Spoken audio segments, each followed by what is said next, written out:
is man and woman's best friend. But how good a friend to your dog are you?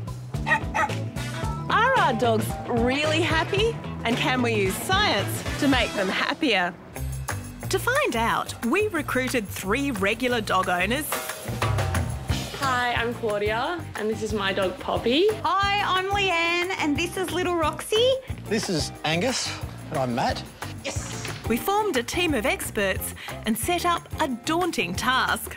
How would you like it if your dog could search and locate your keys or phone anywhere in your house? Well, this is your task. You're going to train your dog to do this at home. Our aim? To use this challenge and the latest science to supercharge their canine communication skills and develop a happier relationship with their dogs. In part 1, the emphasis was on the dog, on communicating more clearly.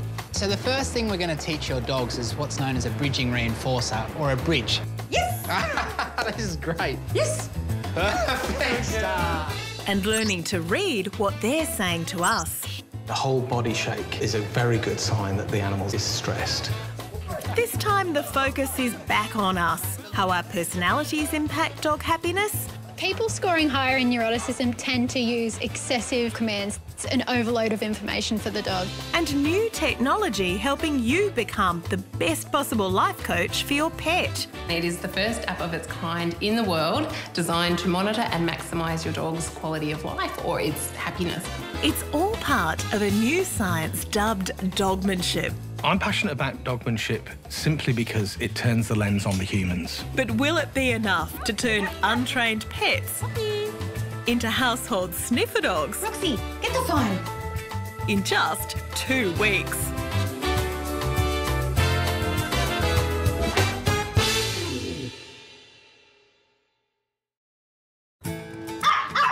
It's day 6 of our crash course in dogmanship, and animal behaviour consultant Ryan Tate is keen to check on his smallest pupil.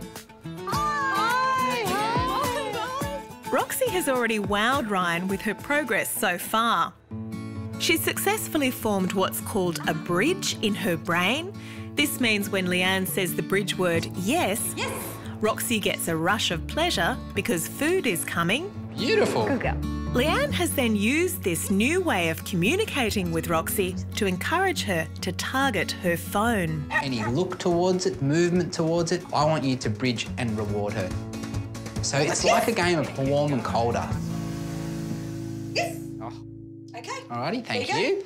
Today, Ryan wants to see how they got on with their homework, which was to add a cue, the phrase, get the phone. Get the phone.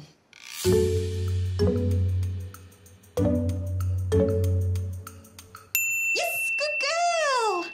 Good girl. That's fantastic. She's still really using her eyes. Okay. Ryan wants her to start using her nose, so he puts the phone out of sight. Set, and it's ready to go. You pop it down, give her your cue. Get the phone.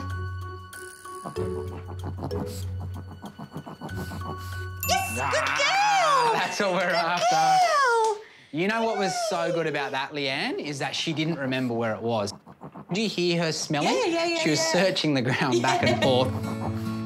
This is a turning point in her journey to becoming a sniffer dog, and it's incredible to watch.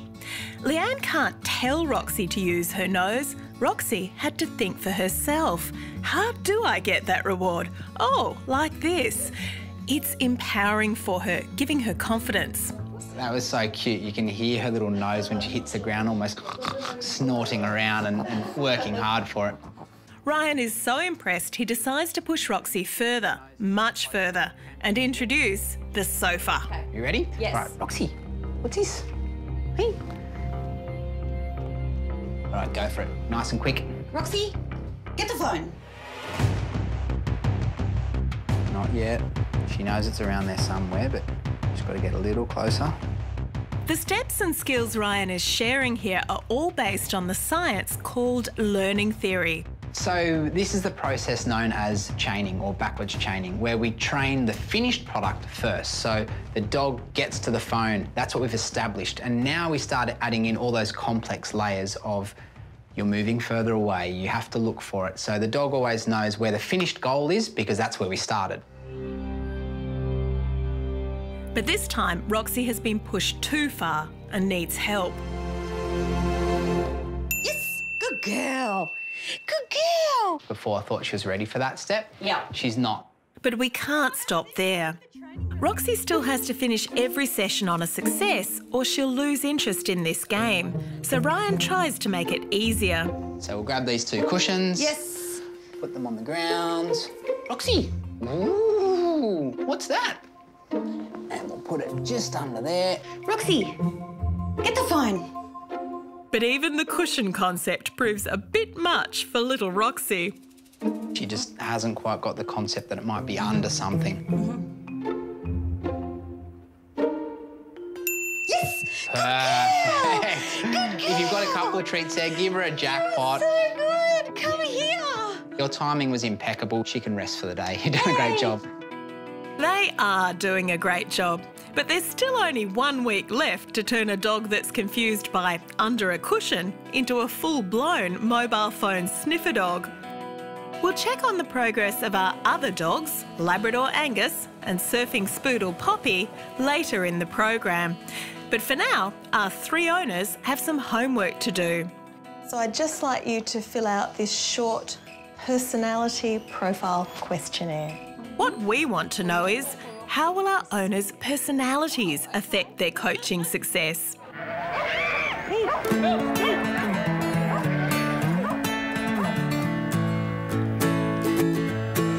To find out more about how personalities impact dogs, we've headed out of town to Brook Sheep Station, a demonstration farm where they know a lot about dogmanship.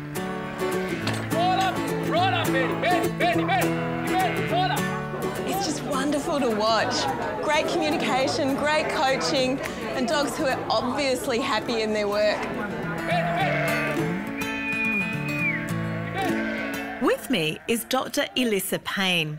She's part of the Dogmanship Science Research Team at Sydney University, who've been conducting a national working dog study of dogs and their handlers. I've been investigating how dog handler personality influences how they train dogs and whether this influences their overall success as a team. Bell, speak! So what's it like working with these dogs? Unbelievable. Nothing better than taking your best friend to work with you every day. Over 800 working dog handlers took part in an anonymous survey which included a short standard personality profile, the same one our dog owners are filling out now. It assesses someone's agreeableness, their conscientiousness, their extroversion, neuroticism and openness to experience, the big 5. The survey also asked questions about how they train. Over. Stop. Stop. So this is one of our young dogs. When he was about 3 months old, he started with the ducks. Then we moved them onto sheep. Stop. Stop. We found 2 main things. One of those was that people scoring higher in agreeableness were less likely to use punishments such as verbal correction, such as, no, and things like that. Over. Around. Well, it's important because excessive use of punishments has been shown to elicit more stress in dogs, which can manifest in decreased learning, higher cortisol concentrations, and just overall compromised welfare. If you just say no, no, no, no, they're going to freak out and they're going to run away, pretty much, and not want to work. Our second finding had to do with conscientiousness. More conscientious handlers were more consistent with their ideas and their behaviour towards training, which is great, but they were also more likely to train their dogs for extended durations in time, which, can be a bit counterproductive because it's been shown that shorter, sharper sessions result in enhanced learning. Good boy, stop. Good boy. While Elissa found these 2 traits were important, another study looked at neuroticism, which is a tendency to low mood or anxiety. People scoring higher in neuroticism tend to use excessive hand movements when they train and excessive verbal commands. Things like sit, yep, stop, no, no. Sit, sit, sit. And that can be pretty counterproductive with training because it's an overload of information for the dog, which in fact resulted in dogs taking longer to respond to commands. Go back. For now, let's leave our happy working dogs to their ducks and head back to our dog owners to reveal their personality profile results and the implications. So good news, you all scored highly on agreeableness. And that means you're less likely to use verbal correction with your dog. You know, things like bad dog, no. They also all score highly on the desirable quality of conscientiousness. With the drawback, it can make you train too long. Dogs have been shown to learn better with short, sharp training sessions. Otherwise, their learning tends to go downhill. And all were fortunately low on neuroticism. It was actually a good result for all of you guys. You have all the right personalities to be great dog coaches. Hear that, Angus? I'm good for you. So does this mean we're doomed by our personalities to be better or worse dog trainers? Of course not, because I score highly in neuroticism. And all that you have to do is to just be aware of how certain personality aspects of yourself might, you know, influence your behaviour, and just adapt, be aware. The point where you say the personality may drive the training for a longer period, that's probably something that I could see myself doing. All I can think of is I'm going to practice on Roxy and then apply it to my kids.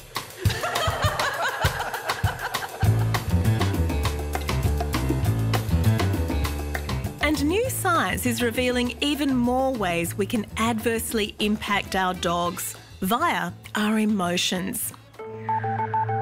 Dogs have perhaps a unique ability to read human emotional cues. In this recent study by dog cognition researcher Natalia Albuquerque, dogs looked at pairs of faces, one happy, one angry. When scientists then played a happy or angry voice in an unfamiliar language, the dogs turned to look more at the face that matched the tone of the voice. This is very significant because it suggests that dogs have internal cognitive representations of our emotional expression. I find this very exciting, especially because this interspecies emotional recognition has ever only been shown in humans. As Natalia's groundbreaking follow-up study is revealing, that means our emotional state can have a profound impact on a dog's ability to learn. Dogs were exposed to an angry person or a happy person and then taught a new task.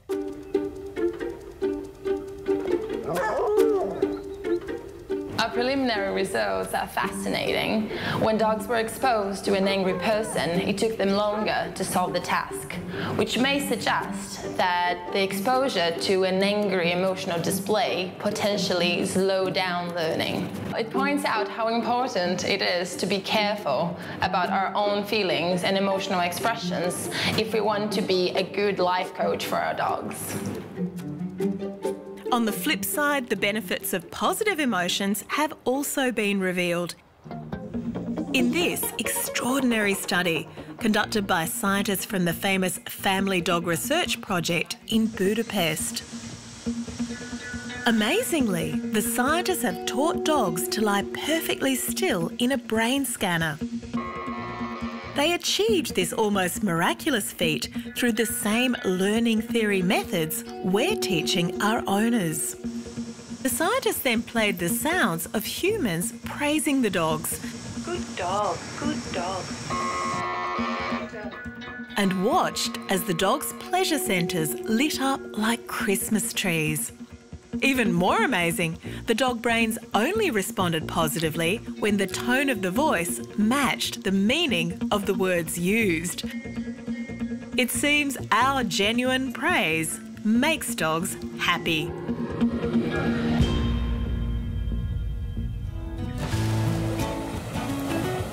Next on our home visit list is 15-year-old Claudia and her surfing spoodle, Poppy.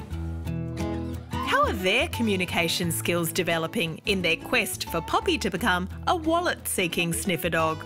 So what I want to do now, Claudia, is I want to start to put this on cue. So instead of just Poppy going mental every time she sees the wallet or a tennis ball, we want to create a cue that she knows, OK, now I search. So what do you want to say when you ask her to find the wallet? It's like, get the wallet. Perfect. All right, so... Good one. Yes, good. Claudia is learning her learning theory well. Her timing with the bridge signal yes is spot on. Good one. Beautiful. And Poppy has learned yes means she gets her favourite reward, the ball. You've been doing your homework. Yeah. It's rare for a 15-year-old girl. I know, it's me. And like Leanne found last week with Roxy, Claudia is noticing another profound change in Poppy. Just like we're like more like, yeah, bonded or connected. It's always so positive, everything that we're doing, so it makes our relationship together just all positive, and yeah, I like it. It's really cute. Now for Ryan's problem couple, Matt and Angus.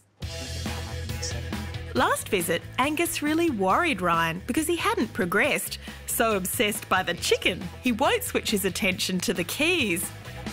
It's like his food drive is so high, he actually can't think in the presence of food. Let's see if Matt has managed to solve Angus's chicken fixation. Where are the keys? Yes! Good boy. Good boy. Good boy. Now, Matt, just to tell you something very impressive, as he got closer, we could very clearly hear him using his nose to pinpoint at the last minute. So that lets you and I know we can start hiding these keys for real. Want to try one around the corner? Yes. Where are the keys? This time, even Matt doesn't know where the keys are. Naturally, he went back to where they were before, which is fine.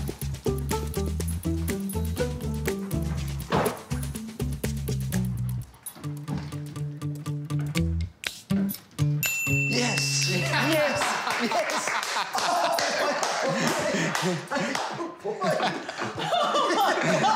Matt, the look on your face when I gave you the thumbs up, you were genuinely surprised. That was so good. Angus is the first of the dogs to pass a double-blind test where neither owner nor dog know the key's whereabouts. I'm blown away, particularly by Angus, because he still seemed going, oh my God, Matt's got chicken, but I better go find the keys to get the chicken, which is just, it's priceless. 1 week down and 1 to go. They've all had breakthroughs, but they're still a long way from becoming true household sniffer dogs. And Roxy is still flummoxed by the concept that a missing phone could be under a cushion or anywhere but the floor. So far in our Science of Dogmanship specials, we've worked on better canine communication and listening skills and being mindful of how our own behaviour impacts dog happiness. Now we're asking the bigger question: how happy is your dog overall? And can you help it be happier?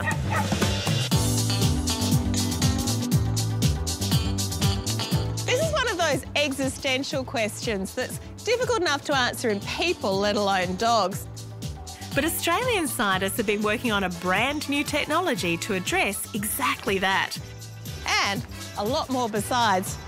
Coming with me? Come on. This is Mia Cobb, a member of Sydney University's Dogmanship Science Research Group. She's in charge of Dog Logbook. So this is the app, Jonica. It's Dog Logbook, and it is the first app of its kind in the world designed to monitor and maximise your dog's quality of life, or its happiness, if you will. Fantastic. We can just put basic things in like health reminders. So for example, yesterday his monthly parasite control was due and my smartphone gave me an alert through the app. In addition to the health records, which can be shared with your vet, there's a large section on activities, tracking your dog's enjoyment of its favourite pastimes. The app will actually give you a reminder that just says, hey, your dog's enjoyment hasn't been as high as usual. And that can make you think, oh, is there maybe something wrong with my dog? Does it need to go see a vet or have a health check? These enjoyment measures are actually the key to keeping track of your dog's quality of life. And where they become invaluable is in the final stages of your pet's life and those heart-rending end-of-life decisions. Sometimes people find it hard perhaps to recognise what's in the best interest of the animal rather than is what in the best interest of us, and saying goodbye and letting go is really difficult.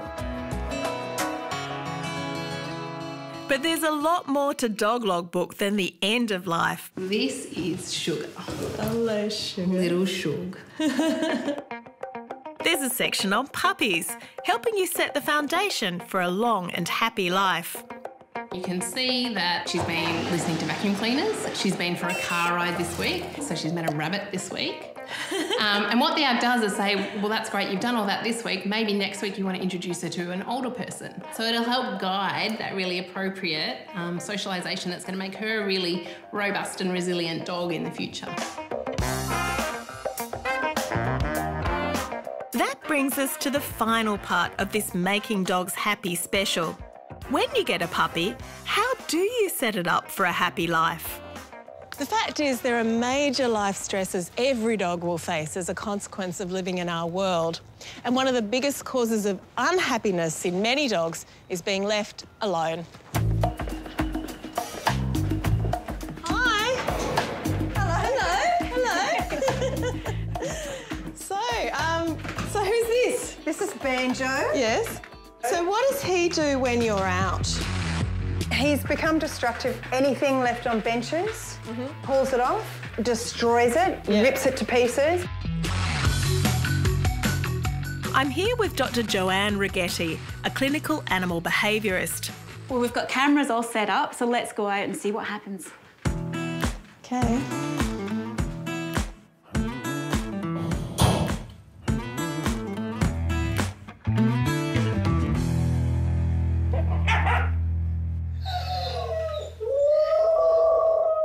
Definitely howling, he's barking, which is symptoms of separation anxiety. Were you aware that he does this? No, I just thought that he might bark a little bit, but then he'd just get into the destructive mode. But this, to me, he seems more upset. Hello. Treating dogs who struggle with being home alone is a major part of Dr. Righetti's practice. OK, we're going to look at some short-term management strategies and long-term solutions. In some cases, there's a genetic predisposition towards anxiety. And those cases, we may turn towards veterinary medication for a solution. Other cases, though, if the owners only knew what to do, we can actually prevent separation-related distress. We tend to think puppies will simply work out how to fit in with our lives as they grow up. But as their life coaches, we can do better. We can teach them the life skills they will need to deal with our world. And if you teach your puppy one life lesson, it's how to be happy on its own by creating its own happy place.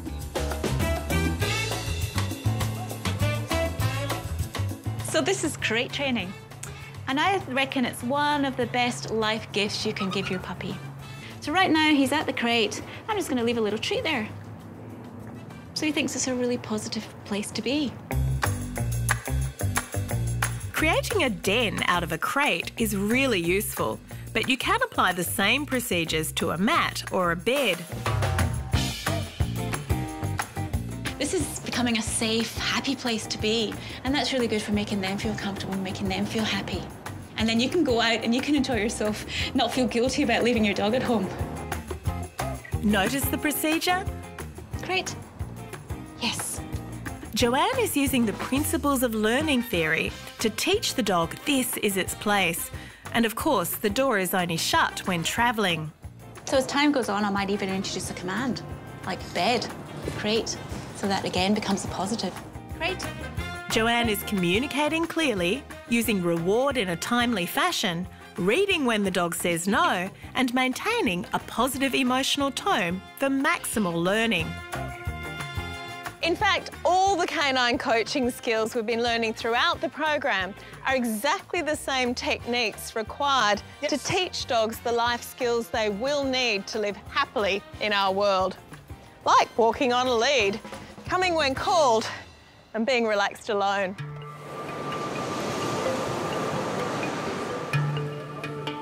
We've reached the end of our introductory course in the science of dogmanship, and the day of reckoning has arrived.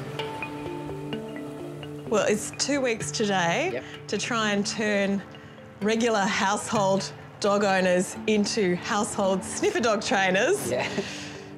What do you reckon? Oh, I'm nervous for them. So am I. I'm really excited because I know they've put in the work and they understand the science, but yeah, I'm nervous. It's a big reveal. Claudia and the others are sent out of sight while we hide the wallet. Good wallet.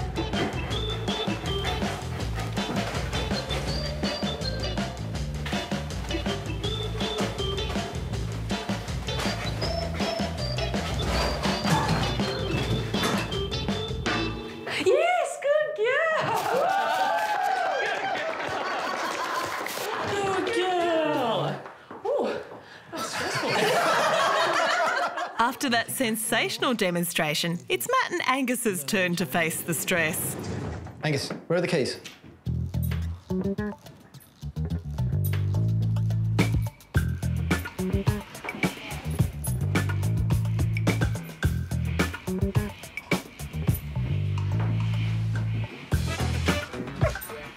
Let's have a look. Let's have a look. Let's have a look.